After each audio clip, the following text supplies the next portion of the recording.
એક સારો બસ પણ છે. હવે આમાં તેજીના કારણો શું છે એની વિગત સાથે સહયોગી તૃપ્તિ આપણી સાથે જોડાયા છે.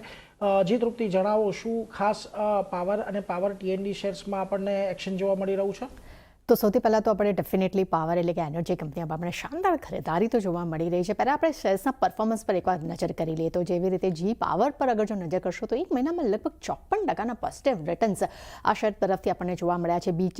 BHEL, Adani power, Hitachi energy એવા કાઉન્ટર્સ પર અગર જો નજર કરશો તો 24 થી 15% પોઝિટિવ રિટર્ન્સ અહીંયા જોવા મળી રહ્યા છે. સીજી પાવર આજના દિવસની અગર જો વાત કરશો તો રેકોર્ડ હાઈ બનાવ્યા છે અને એક મહિનામાં 13% અહીંયા પોઝિટિવ રિટર્ન્સ અહીંયા આપણને જોવા મળી રહ્યા છે. સિમેન્સ એનર્જી અને જી વર્નોવા પર નજર કરીએ તો લગભગ 10 થી 14% આપણને પોઝિટિવ રિટર્ન્સ અહીંયા આપણને એક મહિનામાં વધતા જોવા મળ્યા છે. અને સૌથી ઇન્ટરેસ્ટિંગ તો અહીંયા એ છે કે અદાની પાવરનું માર્કેટ કેપ જે છે હવે આપણને ઇન્ફોસિસ કરતાં પણ અહીંયા વધુ અહીંયા આપણને જોવા મળી રહ્યું છે. હવે મેઇન કારણ શું છે, શું કામ અત્યારે આપણને પાવર કંપનીઓ માટે તેજી જોવા મળી રહી છે? તો ખાસ કરીને કંપનીની જે માંગ છે, ડિમાન્ડ છે, ત્યારે આપણને રેકોર્ડ હાઈ પર પહોંચી જોવા મળી રહી છે.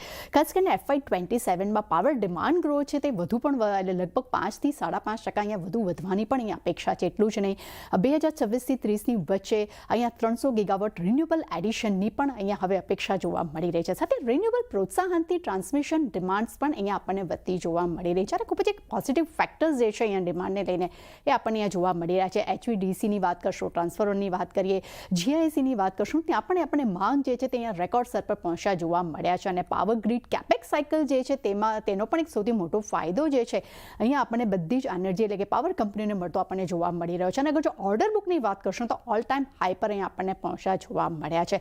એટલે ડેફિનેટલી જે હિસાબે ડિમાન્ડ્સ અહીંયા સતત વધી રહી છે અને ઓર્ડર બુક્સ જે હિસાબે ઓલ ટાઈમ હાઈ પર અહીંયા પહોંચ્યા જોવા મળી રહ્યા છે. અને જે અપેક્ષાઓ જે છે આવનારા સમયમાં પણ ખૂબ જ ક્ષમતા વધવાની અહીંયા વાત થઈ રહી છે. તો આ બધા જ ખૂબ જ એક પોઝિટિવ ફેક્ટર્સ અહીંયા આપણને જોવા મળી રહ્યા છે, જેને કારણે કરીને આપણને એક સારી ખરીદારી જે છે અહીંયા આપણને પાવર કંપનીઓ પર જોવા મળી રહી છે.